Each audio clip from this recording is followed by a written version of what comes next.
Welcome to Channel 18 News. I'm Jim Rogers. A 20-year-old inmate at Hopkins County Jail had been arrested and incarcerated for a misdemeanor, failure to identify giving a false, fictitious information. But he determined that he would redecorate violent cell number 1 and the door. He tore rubber padding from the wall, threw the pieces into the hallway, through the door, and down the drain in the cell. Estimated cost of the damage, $5,000. He now faces a state jail felony for criminal mischief, $2,500 to $30,000. Tuesday afternoon, the 8th Judicial District Court denied bond for Wendy Ann Woo Woo Wilder, age 39, of Como. Wilder is in Hopkins County Jail after deputies were notified of 3 active warrants for her arrest. Wilder was arrested at her home in Como on warrants for credit card, debit card abuse. Dr. Scott McDermott was named to the Downtown Revitalization Board Tuesday night during the Sulphur Springs City Council August meeting. The council also approved all items on their agenda. Among the items, a resolution supporting BEF Foods' application for an enterprise zone project that will add additional equipment for a macaroni and cheese line. The council extended the case management contract and collections contract with Ch.18, a local company. Property located at 792 Wildcat Way will be rezoned from single-family to heavy commercial. According to the sign at that location, Landmark Storage will build additional storage units, including climate-controlled units. Properties on Jefferson Street and Church Street were rezoned to single-family to fit the traditional zoning in that area where they are located. Council also approved the second and final reading for ordinances regarding combination tax and surplus revenue certificates of obligation and general obligation refunding bond series 2017. And City Manager Mark Maxwell made his report to the council. Mr. Maxwell, will you give the manager's report? Yes, thank you, Mr. Mayor. Locust Street is just about done. They like maybe 20 feet and 1 driveway approach. That will be the final pour, and they anticipate that will happen tomorrow. After that, there's a couple of weeks worth of cleanup, and that project will be completed. On Moore Street, all of the utility work is done, so it has new water line, new sewer line, and new gas line. And I've signed a contract with Highway 19 Construction, LLC. And they've already moved equipment out there. They're about to begin their work as well. Work continues at the wastewater treatment plant. The 3 large primary clarifiers are completed and they're being filled with water to test them for leaks. We didn't have any liability claims in July. We had 1 workers' compensation claim for an injured back, which resulted in about 10 days lost time. We expect them to return to work fairly soon. We had a Freightliner truck pass through our fuel facility, I don't know why, a few weeks ago, and took out the awning that was over it. And we've submitted a claim to the carrier for that structural damage. I think they're anxious to pay it, as opposed to having us submit it to their insurance carrier. Mr. Carstens will not present the year-to-date summary of revenues and expenditures for 2 reasons. Number 1, this is the first of the month. We haven't had time to compile the results. Number 2, we're meeting again in a week to go over budget. He will give you that information then. That's all I have. Mr. Mayor, except I would like to ask item number 14. We have somebody here on that item that needs to travel back to Houston tonight. If we can do that on the agenda. We've already taken care of that. Thank you very much. All right. Madam Secretary, will you get the consent agenda, please? Honorable Mayor and City Council, please consider for approval the regular City Council meeting minutes of July 11th, Planning and Zoning meeting minutes of July 17th, and the Zoning Board of Adjustment and Appeals meeting minutes of July 18th. Mr. Mayor, move for approval. Second. Been moved and seconded that we approve the consent agenda. All in favor say aye. Aye. All opposed, motion carries. Thank you.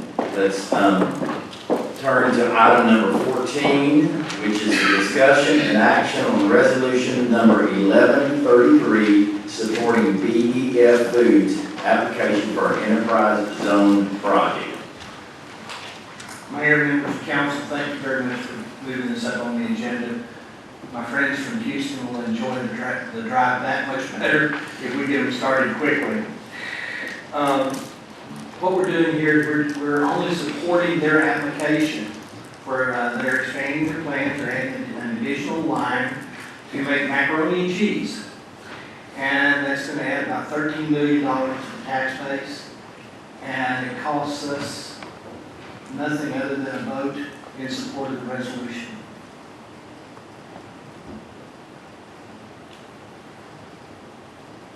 Mr. Mayor, I make a motion that we accept this.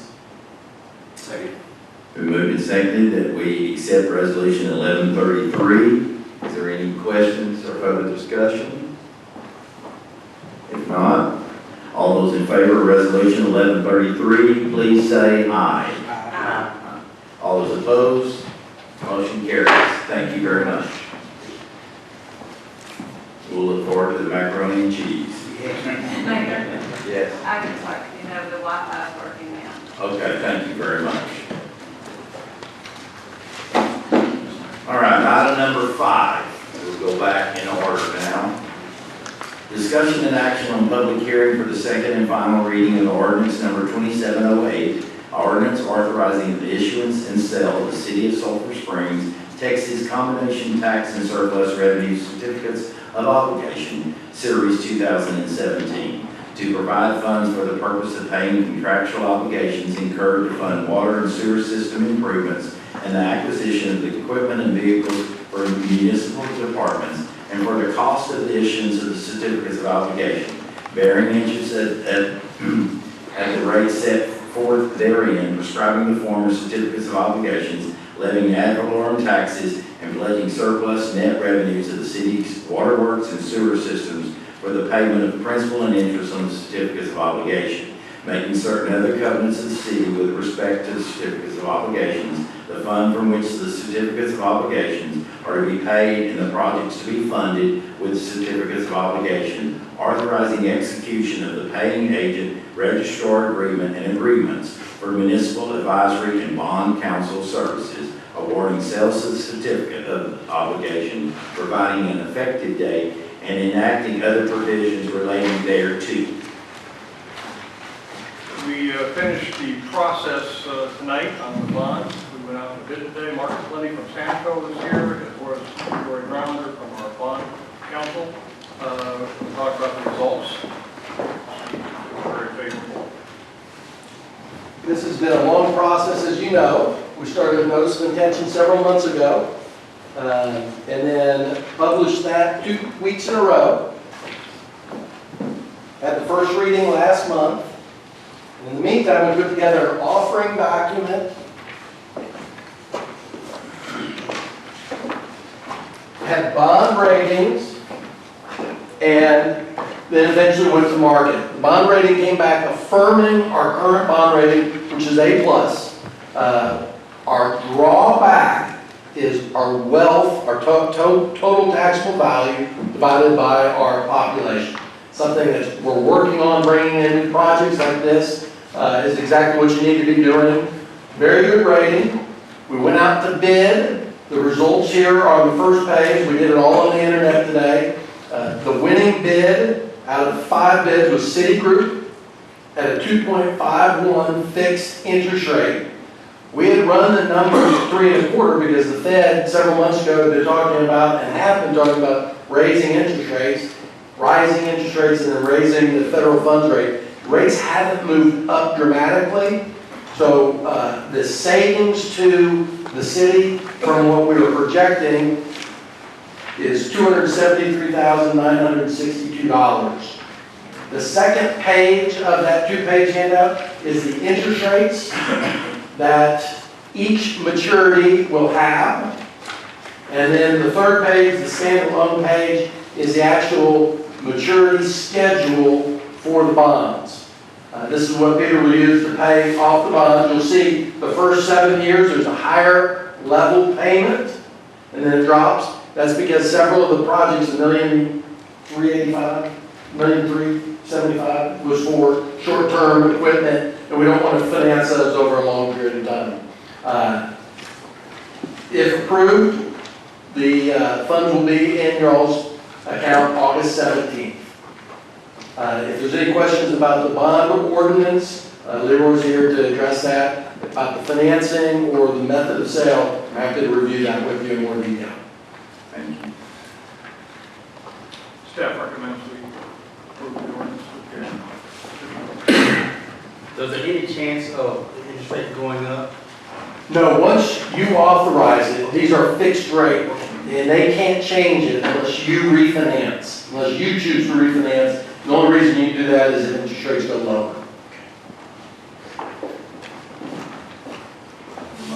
Mr. Mayor, I make a motion we accept ordinance number 2708. Second. With Citigroup as the, with Citigroup as the bid. Okay. Just second with the, yeah. With Citigroup Global Market as the winning bidder. And you have to read that whole thing. Your second still saying Mr. Fronberg? It does. All right, it's been moved and seconded that we accept ordinance number 2708 with a bid going to the Citigroup Global Markets, Inc. Is there any further questions? If not, all those in favor say aye. Aye. All those and not in favor, nay. Thank you. That was not a nay vote for me. All right. Number 6. Discussion and action on public hearing for the second and final reading of the ordinance number 2703, an ordinance authorizing the issuance and sales of the City of Sulphur Springs, Texas General Obligation Refunding Bond, Series 2017, to provide funds for the purpose of refunding outstanding obligations of the city issued for various public improvements and for paying the costs of the issuance of the bond, bearing interest at the rates hereafter set forth, prescribing the form of the bond, making certain other covenants of the city in reference to the bond and funds on which said bonus is to be paid, authorizing execution of the paying agent registrar agreement, escrow agreement, and agreement for municipal advisory and bond counsel services, awarding sale of said bond, providing an effective date, and enacting other provisions relating thereto. This is a 2007 bond. It was one of our original water and sewer CIP bonds. It's a 20-year bond. We're halfway through it. It's callable in 10 years. We went through the process of negotiation, our choice, and Mark's got the results. Yes, sir. When we have outstanding bonds, one of our jobs is to periodically and review those, see if we can refinance them at lower interest rates. The 2007 bonds are callable now. We can take them from the investor. If you look on this page, the interest rate, these are supported by the utility system. The interest rate on the outstanding bonds is 5.1%. The interest on the new bonds is 2.2%. The savings you can see on the far right-hand column total $134,971, and that's after all costs of issuance. So that's net to you all. It was placed with Texas Independent Bank. They have agreed and have talked with Alliance Bank. They're buying it for a private placement for themselves, for the bank to hold. But one of their jobs is a bank for other banks, and they wanted to offer bonds to the local banks here, and they were going to do that. We're not going to do one bank because of conflict of interest, possible conflict of interest, so we didn't want to dive into that commercial national bank. So they're looking and working with Alliance on that. Staff recommends that we go ahead and place for funding. Mr. Mayor, I make a recommendation we accept ordinance number 2703 with Do we need to say the TIB? Yes, with TIB. with TIB as the lender for the matter.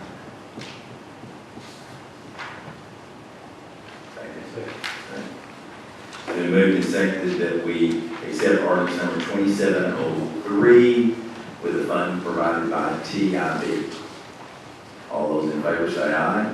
Aye. All those opposed, motion carries. And that's City National Bank, by the way. Oh, I'm sorry. That's okay. That's okay. Just for the record.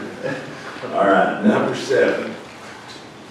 Discussion and action on public hearing for the second and final reading of ordinance number 2704 for zone change request by owners John and Marcia Davis to rezone property located at 312 College Street, being further described as Lot 16 of Block 51 from multifamily to single family.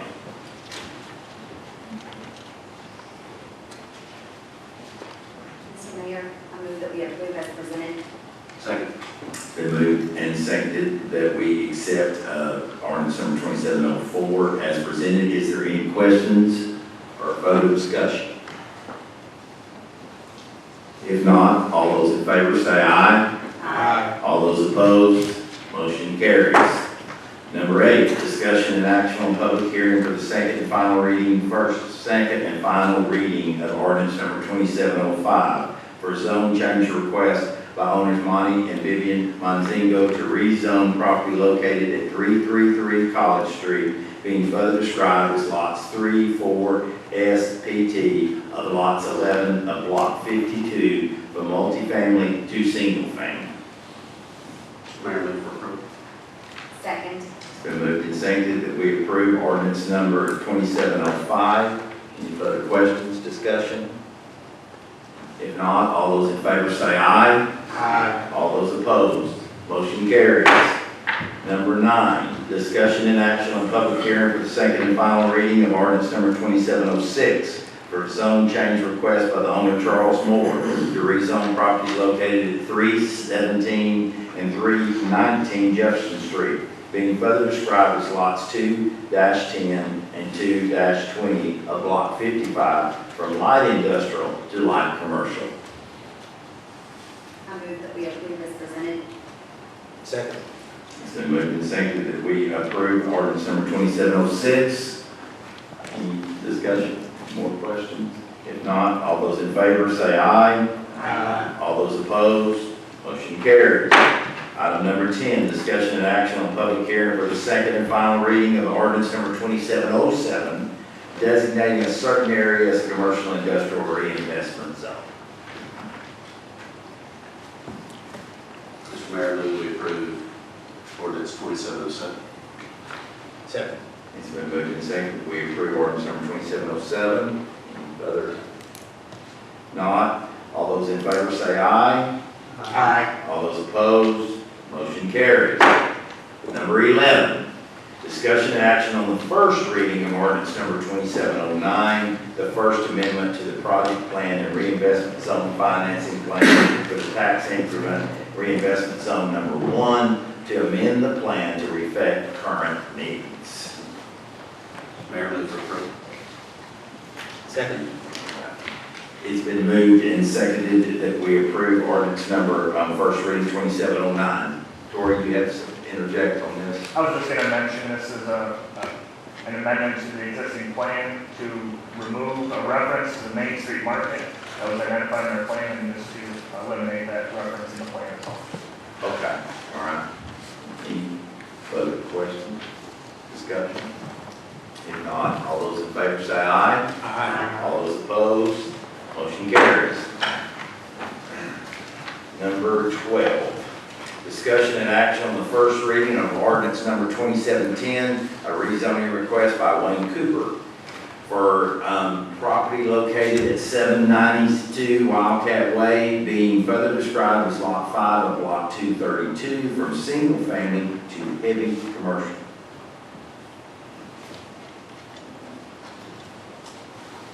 That's made a motion, I'll move for approval. Second. Been moved and seconded that we approve ordinance number 2710. Is there anyone, any questions? Anyone say anything about it? Discussion? If not, all those in favor say aye. Aye. All those opposed, motion carries on the first reading.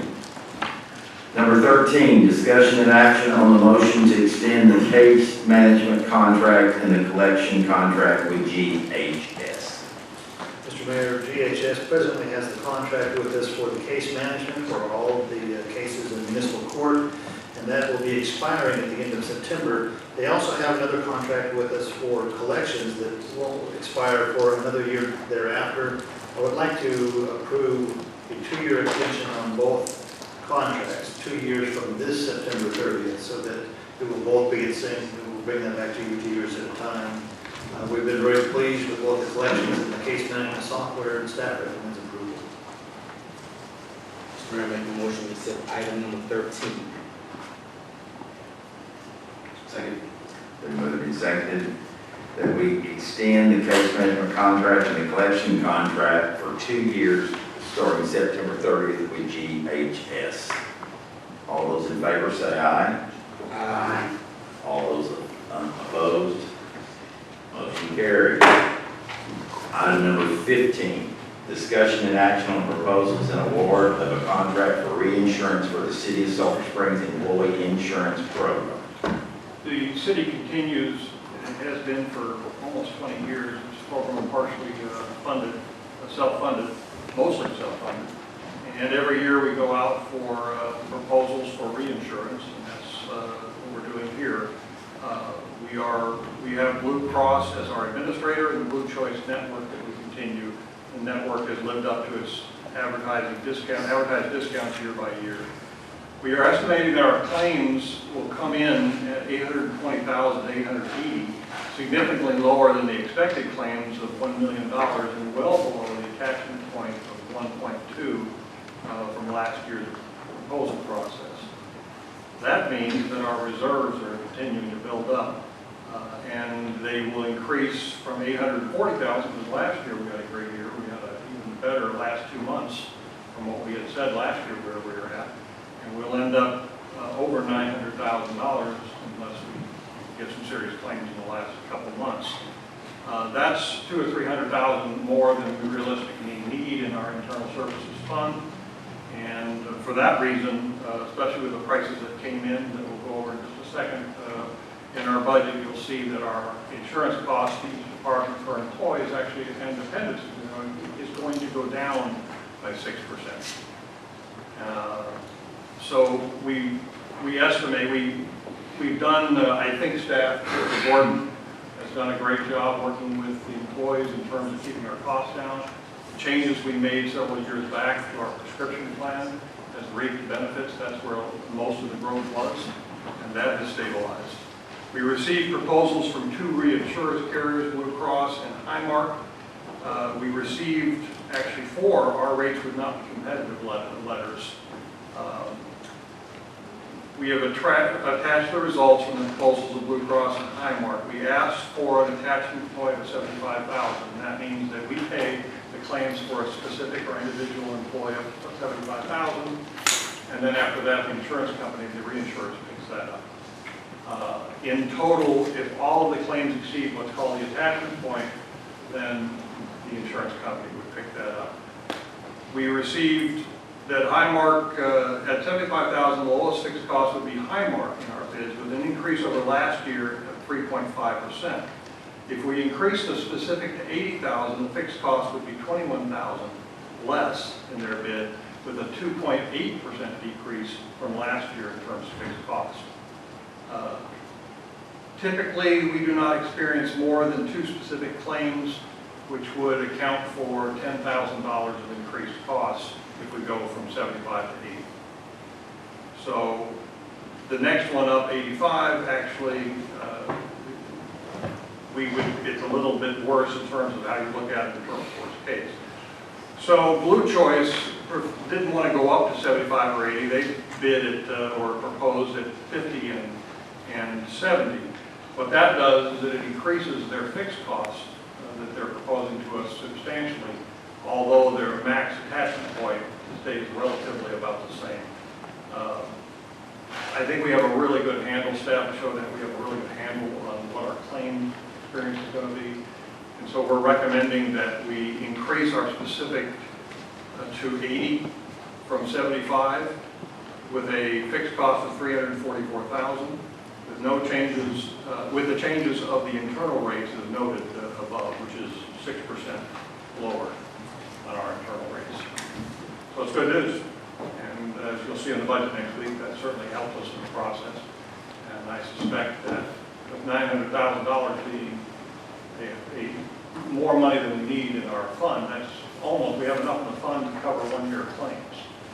So in a time where insurance is having serious problems in this country, we seem to be in pretty good shape, even though cities tend to be older populations. So we recommend that we go with Highmark at 80,000. Madam Mayor, I make a recommendation, we accept item number 15 with Highmark in the winner.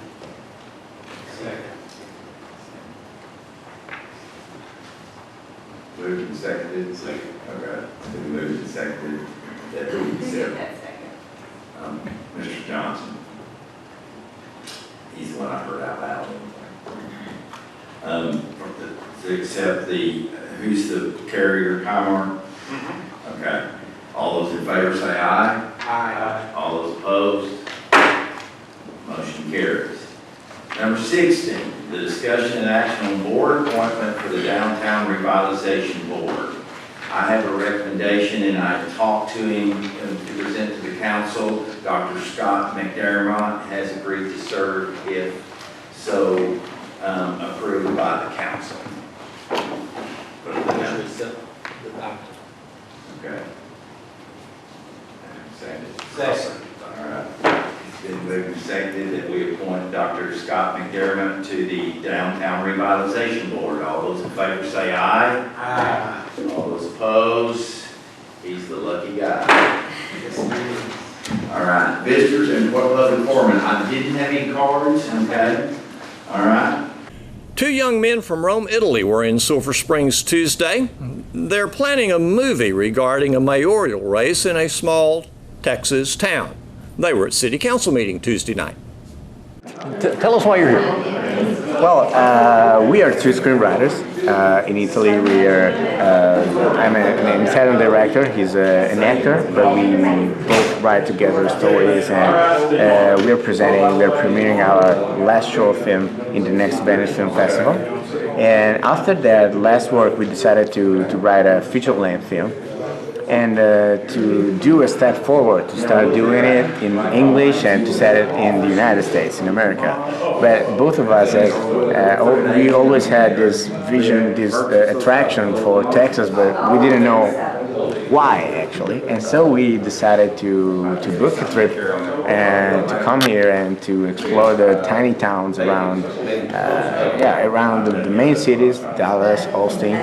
But at the same time, it goes to go to Del Rio, to Marfa. It has a very quick, unfortunately quick tour of Texas, but as much complete as we could have had. So how long are you going to be in Texas?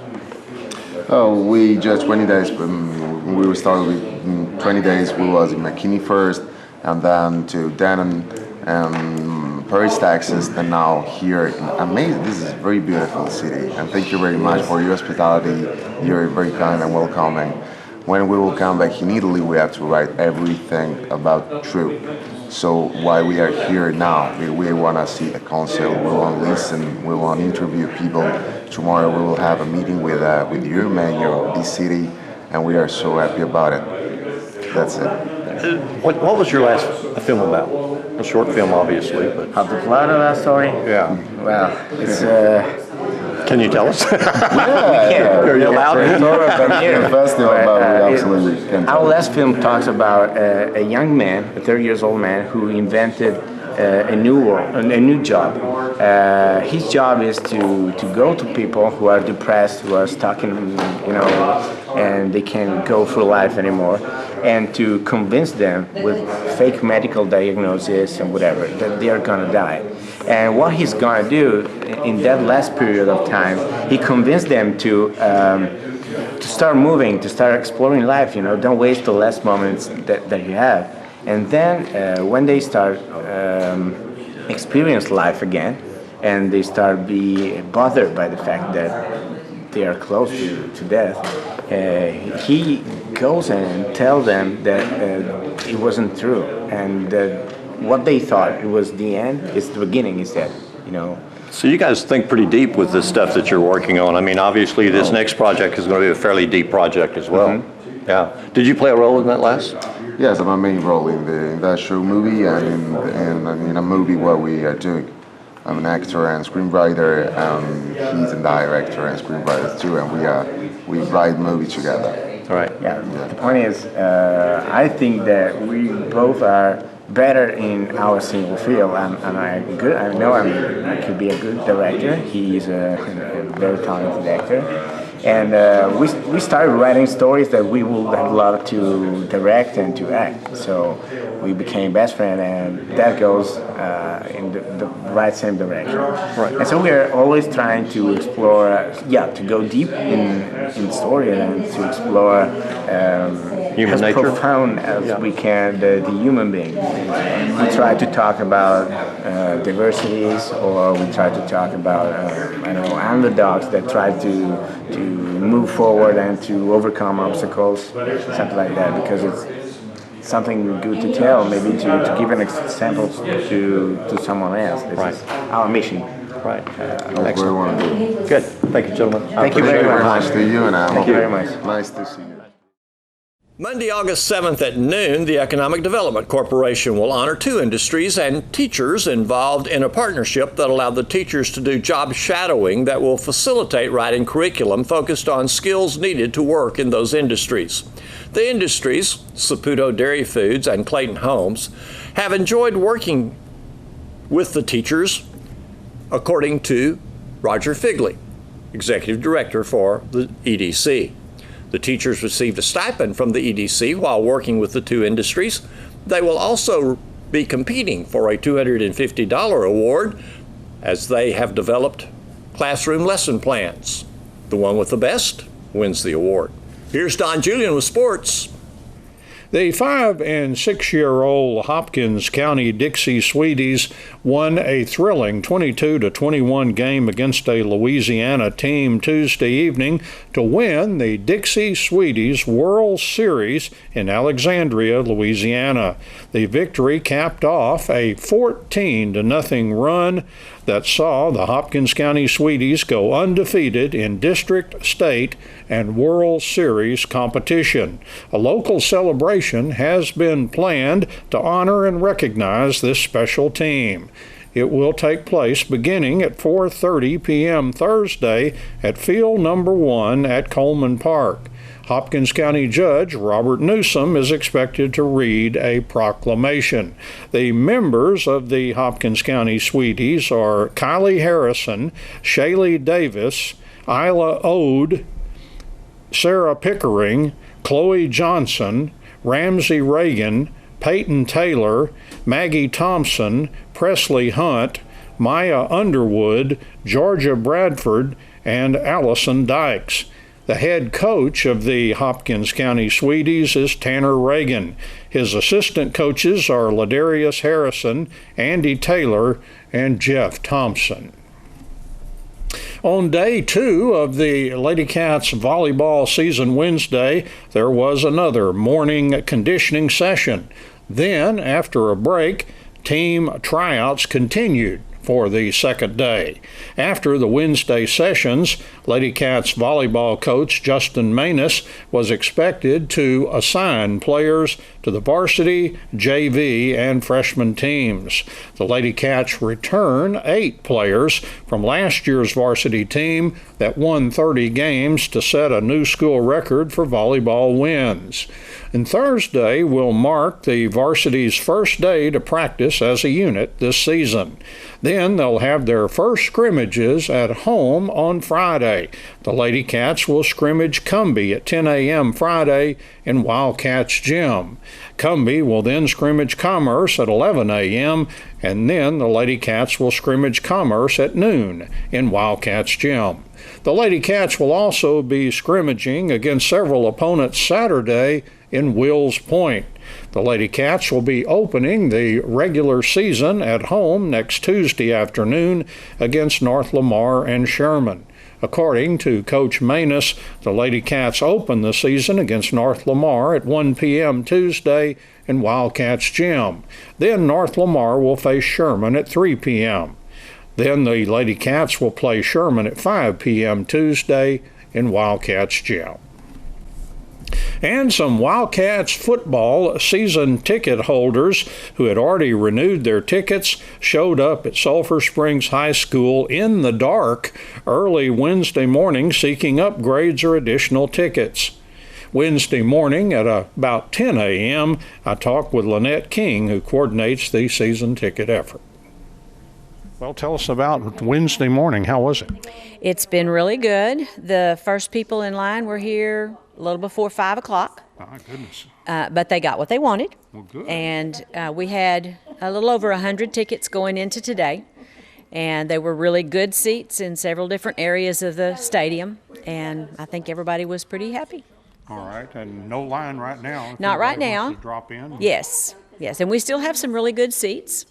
There are a few random ones here, there, and yonder in the top half, but the majority of them are, but there's not a bad seat anywhere because the first row last year was difficult to see over the players, but the first row is 6 foot higher, so even the first row is great seats. You're close to the action, you can hear what's going on, you can see all of the action, so it's good. Yeah, I used to remember from the old charts that the first row, 1 or 2 were really, right. And I wasn't seeing that up here this year. So. It's not at all. It's not at all. In fact, we have had people specifically say, I want on row 1, because you don't have a lot of the traffic, and we've got extra aisleways on the outsides, so that helps as well. Anything, what would you... Can you estimate how many we might have left as far as tickets are concerned? Right now, we've probably sold about half of what we started with today. So. And you thought there were maybe 100 or Yeah, there's a little over 100. Oh, okay. So that's some pretty good seats mixed in yes. there for the general public yes. for tomorrow. Right. And of course, there's still half a day to go here. That's correct. If they were season ticket holders, they can come back today. A few have come back to look and see, did anything open up around me? Some of them were lucky to have 1 or 2 they picked up, and then some have said, well, there's not really anything that I want, I'll just wait till next year. They're happy with their seats, but they wanted to see about getting extras. You were worried about a line today. I guess initially maybe you had it and you worked it through. We had about 25 or 30 people in line to start with. But that's, we've gotten everybody taken care of. So the system has worked good. You have always, when you're working into a new system, you have bugs that you have to work out, and there have been a few, but overall it's worked really well. Tickets that remain will go on sale to the general public Thursday and Friday. Thanks for watching Channel 18 News. Have a great evening.